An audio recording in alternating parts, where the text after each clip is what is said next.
A simple act of kindness found me. A simple act of kindness saved me.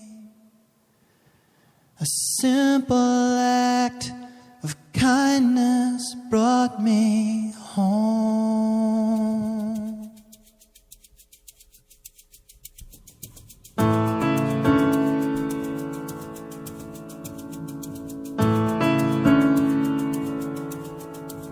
Well, I don't know if you could see there was a soul inside of me. If not for the kindness of a friend,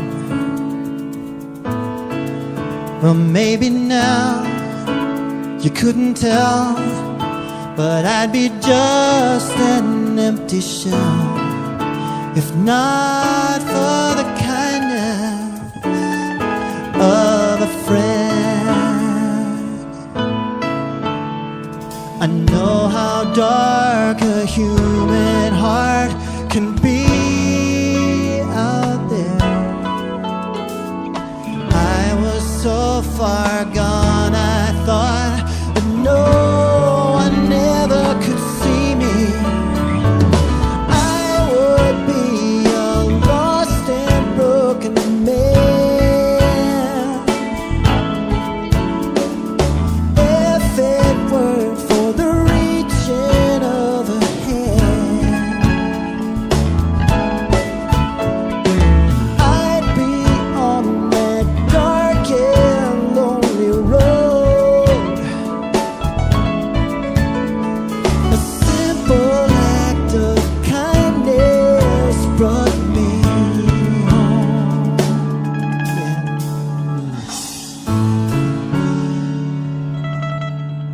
It wasn't all that long ago I would have thrown away my soul if not for the kindness of a friend.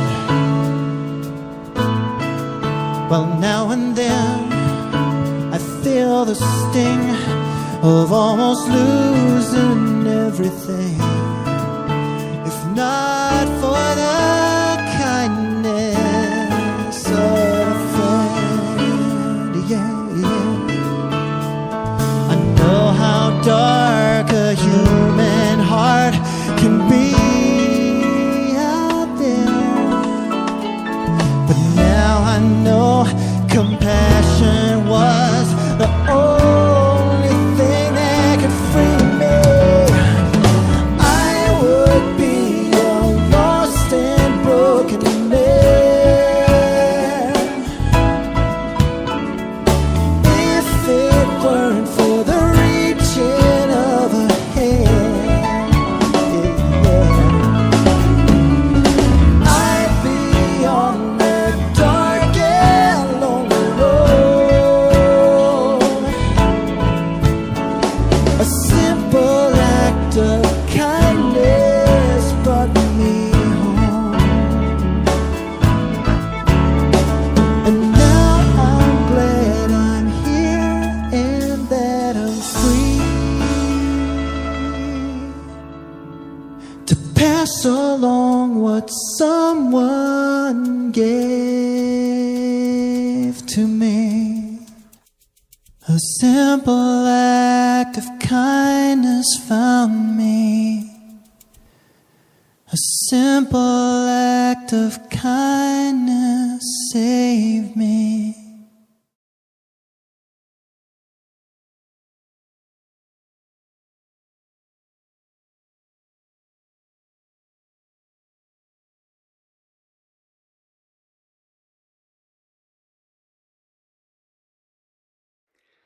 Let us join together. Our Father, who art in heaven, hallowed be thy name. Thy kingdom come, thy will be done, on earth as it is in heaven. Give us this day our daily bread, and forgive us our trespasses, as we forgive those who have trespassed against us. And lead us not into temptation, but deliver us from evil. For thine is the kingdom, and the power, and the glory forever. Amen.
Good morning, good afternoon, good evening, whenever it is that you are watching this worship video from Salem Covenant Church. We're very glad that you are here and that you are with us. This is August 9th, and today is a little bit different in that we are given as texts three dramas, three stories, which every one of them offers us some peace to live our lives. And so what we are going to do today is that we are going to simply trust those texts and that there is a message in them. So we'll provide a little bit more time for us to look into the text itself. And so we have three stories.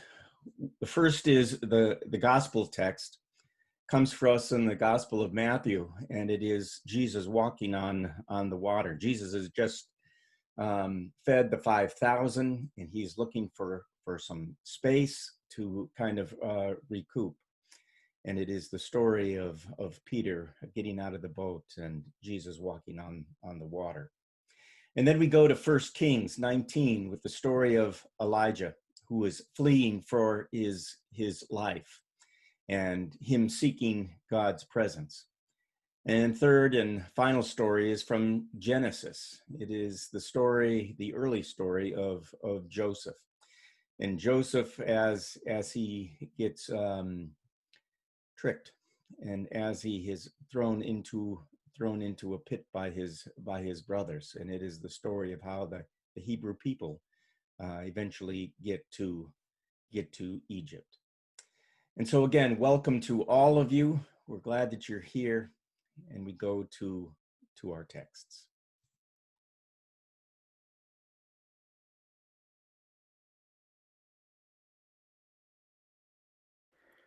Jesus walks on the water. Immediately he made the disciples get into the boat and go on ahead to the other side while he dismissed the crowds. And after he had dismissed the crowds, he went up the mountain by himself to pray. And when evening came, he was there alone. But by this time the boat, battered by the waves, was far from land, for the wind was against them. And early in the morning he came walking toward them on the sea. But when the disciples saw him walking on the sea, they were terrified, saying, "It is a ghost," and they cried out in fear. But immediately Jesus spoke to them and said, "Take heart, it is I. Do not be afraid." Peter answered him, "Lord, if it is you, command me to come to you on the water." And he said, "Come." And so Peter got out of the boat, started walking on the water, and came toward Jesus. But when he noticed the strong wind, he became frightened, and beginning to sink, he cried out, "Lord, save me." Jesus immediately reached out his hand and caught him, saying to him, "You of little faith, why did you doubt?" When they got into the boat, the wind ceased, and those in the boat worshipped him, saying, "Truly you are the Son of God."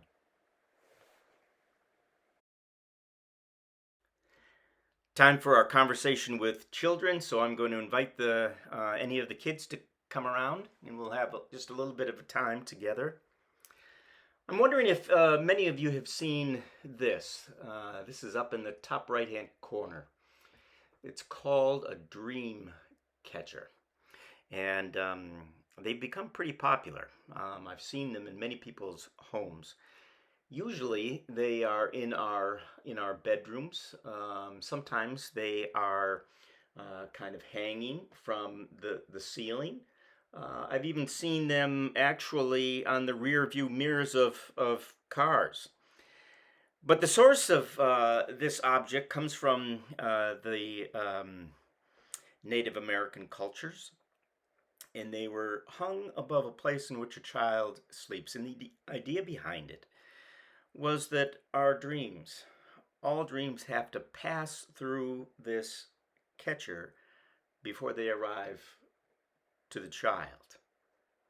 And so you can see they have this elaborate kind of a spider web configuration.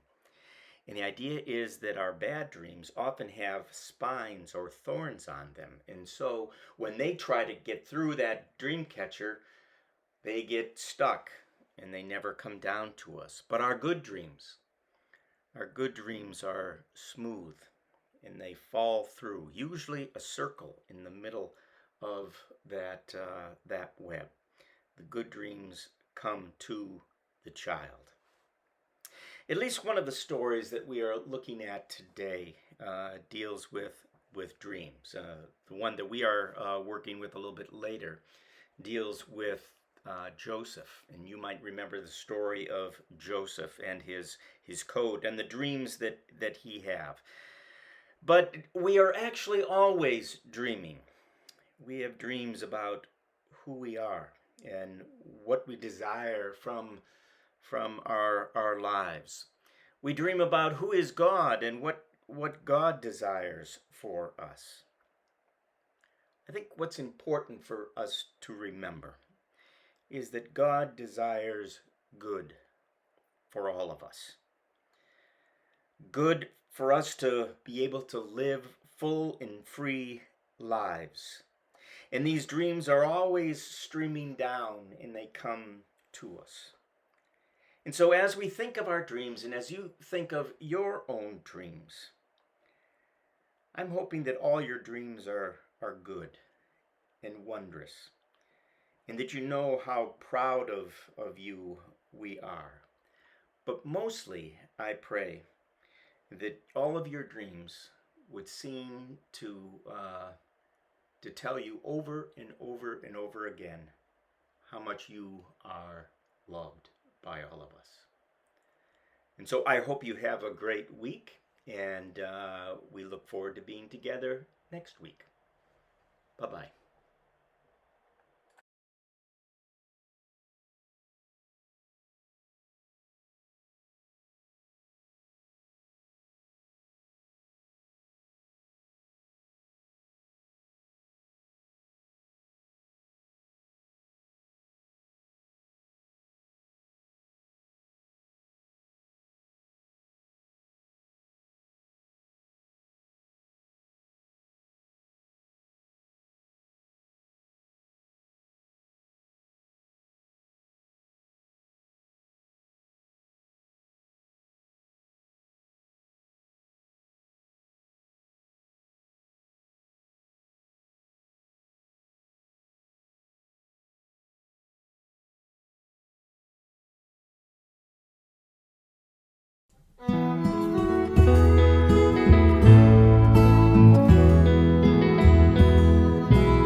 Be a strength in times of trouble.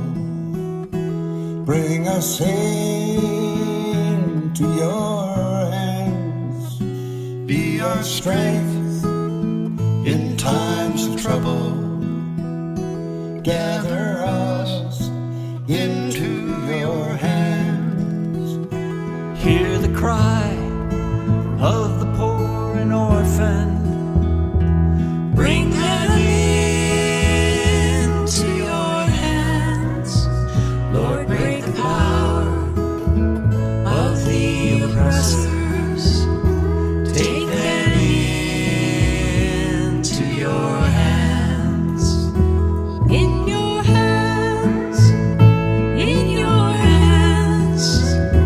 Take them into your hands. Break the power of the oppressors. Take them into your hands.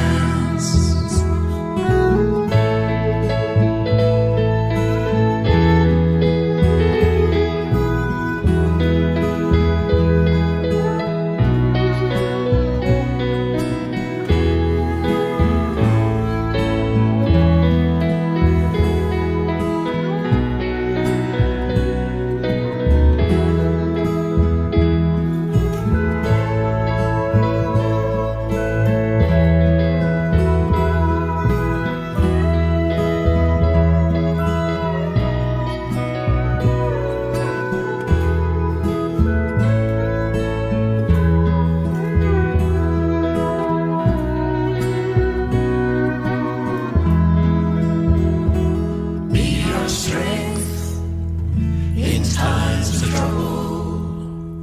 Bring us into your hands. Be our strength in times of trouble. Gather us into your hands.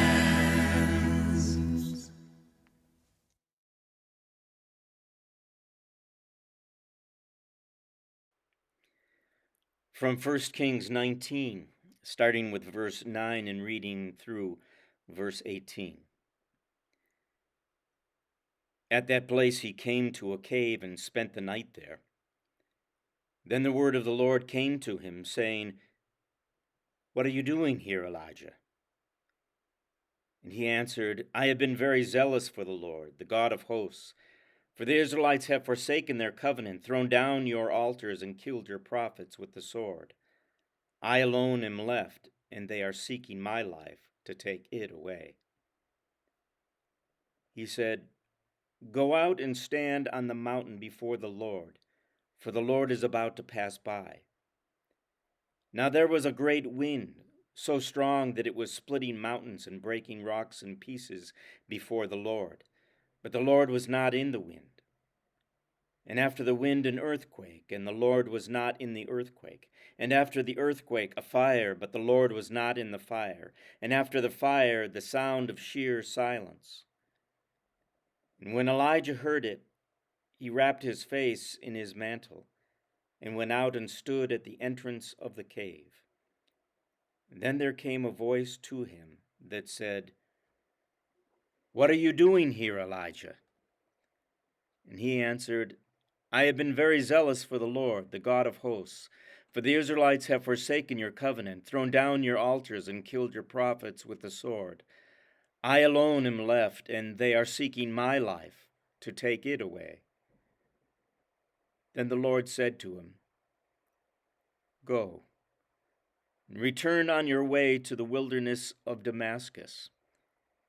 And when you arrive, you shall anoint Hazael as king over Aram. Also you shall anoint Jehu, son of Nimshi, as king over Israel. And you shall anoint Elisha, son of Shaphat, of Abel Maholah, as prophet in your place. Whoever escapes from the sword of Hazael, Jehu shall kill, and whoever escapes from the sword of Jehu, Elisha shall kill. Yet I will leave 7,000 in Israel, all the knees that have not bowed down to Baal, and every mouth that has not kissed him. From Genesis 37, verses 1 to 4, and then 12 through 28. Jacob settled in the land where his father had lived as an alien, the land of Canaan. This is the story of the family of Jacob.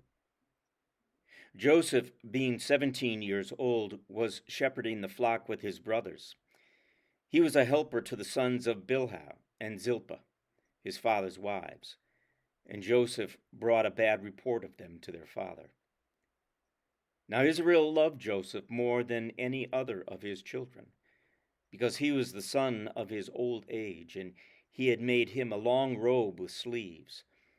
But when his brothers saw that their father loved him more than all his brothers, they hated him and could not speak peaceably to him. Now his brothers went to pasture their father's flock near Shechem.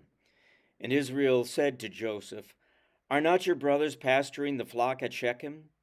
Come, I will send you to them. And he answered, Here I am. And so he said to him, Go now, see if it is well with your brothers and with the flock, and bring word back to me. So he sent him from the valley of Hebron. He came to Shechem, and a man found him wandering in the fields. And the man asked him, What are you seeking? I am seeking my brothers, he said. Tell me, please, where are they pasturing the flock? The man said, They have gone away, for I heard them say, Let us go to Dothan. And so Joseph went after his brothers and found them at Dothan. They saw him from a distance, and before he came near to them, they conspired to kill him. They said to one another, Here comes this dreamer. Come now, let us kill him and throw him into one of the pits. Then we shall say that a wild animal has devoured him, and we shall see what will become of his dreams. But when Reuben heard it, he delivered him out of their hands, saying, Let us not take his life. Reuben said to them, Shed no blood. Throw him into this pit here in the wilderness, but lay no hand on him, that he might rescue him out of their hand and restore him to his father. So when Joseph came to his brothers, they stripped him of his robe, the long robe with sleeves that he wore, and they took him and threw him into a pit. The pit was empty, there was no water in it. Then they sat down to eat. And looking up, they saw a caravan of Ishmaelites coming from Gilead, with their camels carrying gum and balm and resin, in their way to carry it down to Egypt. Then Judah said to his brothers, "What profit is it if we kill our brother and conceal his blood? Come, let us sell him to the Ishmaelites, and not lay our hands on him, for he is our brother, our own flesh." And his brothers agreed. And when they saw Midianite traders pass by, they drew Joseph up, lifting him out of the pit, and sold him to the Ishmaelites for 20 pieces of silver. And they took Joseph to Egypt. The word of the Lord. Thanks be to God. Pits don't necessarily destroy us or our dreams. Waiting does not kill us. We're still alive. God uses Reubens, that is the brother Reuben. God uses Reubens to keep us alive. Dream deferred is not a dream that is denied. Wait on the Lord and be of good courage. Three big stories, and stories are powerful if we just give them our time. One of the thoughts that I've had during this time of the world's great wrestling with COVID-19 is that God continues to speak, and to speak profoundly. There are lessons and wisdom that are available to us each and every day that this goes on. And that this time will surely instruct significantly what the world will be like in the future. So let's look at these stories and see if there's any clues for us this week. And not trying to say everything, but just a few things. And who knows, maybe you'll even go back and read the stories again for yourself. So we start off with walking on the water. It's the gospel text from Matthew 14. This event happens the day after the feeding of the 5,000. It is, for the disciples, the most astonishing moment as of yet with Jesus. There is a piece that connects the three stories together, and that is that each of the stories has a moment of terror or intense fear. They're in the boat, and they wake up in a storm. Elijah's life is threatened, and Joseph, just 17 years old, is thrown into a pit. Each has a moment of terror that they face. And so the disciples wake up, and they are groggy from the day before. There is a storm. No Jesus. No Jesus. Here we see the human propensity to forget what God has done when we are faced with the next and the new experience of fear or anxiety. Just yesterday, 5,000 plus were fed from barely a meal. And yet we have forgotten that because there is a new storm in front of us. Just how committed, really, is Jesus to us? But then the disciples are reminded that Jesus is Emmanuel, God with them and with us in each moment. Elijah, after a huge success in facing down the prophets of Baal for God, an amazing stand before everybody. Now Jezebel wants him dead, and he runs for his life. He seeks out God to tell of his predicament, not in the earthquakes or the storms or fire, but in sheer silence is where he experiences God. And it's interesting, that translation. Many of us have been used to those words, a still small voice. But the new translation, and new translations are not always aren't always the perfect one, but the new translation is sheer silence. What is your response to sheer silence? You seek God, but you're not hearing a thing. In the midst of terror, it's difficult to hear God. But could God be in silence?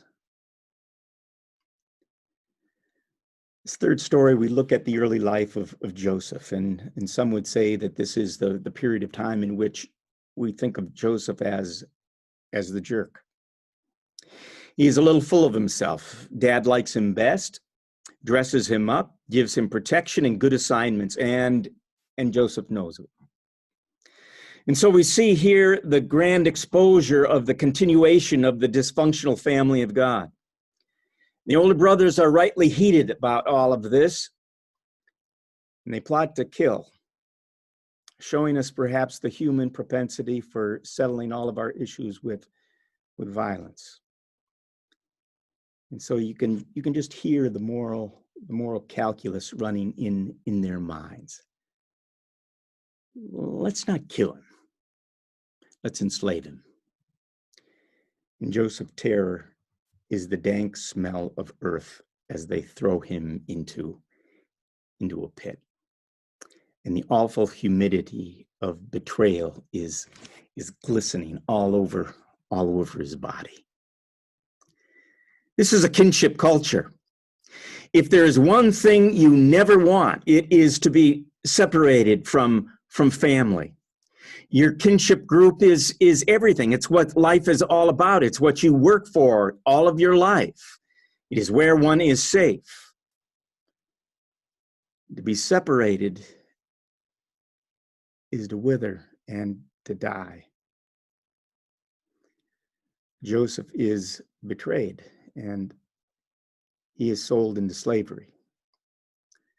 Violence is shutting down the dreams of God, at least it would appear. You know, outside of the Lorraine Hotel in Memphis, where Dr. King was killed, is a white block of marble. And in that section where you see two cars from that time period are parked, and it's all kind of sectioned off, and it remains just as it was when he was killed. But there is that block of white marble, and inscribed in that white marble is actually Genesis 37, 19 and 20 from the King James Version. And it says this, "And they said one to another, Behold, here comes the dreamer. Come now, therefore, and let us slay him, and we shall see what will become of his dreams." Three stories, three moments of terror and fear, three moments in which the people caught in the fear are calling out to God. What would it take for us in such moments when we are most afraid to trust? What would it be like to say, you know, if you commanded, God, I'll do it? What would it take to trust God even in silence? Can we trust that dreams that come from God cannot be destroyed? Pits don't necessarily destroy us or our dreams. Waiting does not kill us. We're still alive. God uses Reubens to keep us alive. A dream deferred is not a dream that is denied. Wait on the Lord and be of good courage, even while afraid. Amen.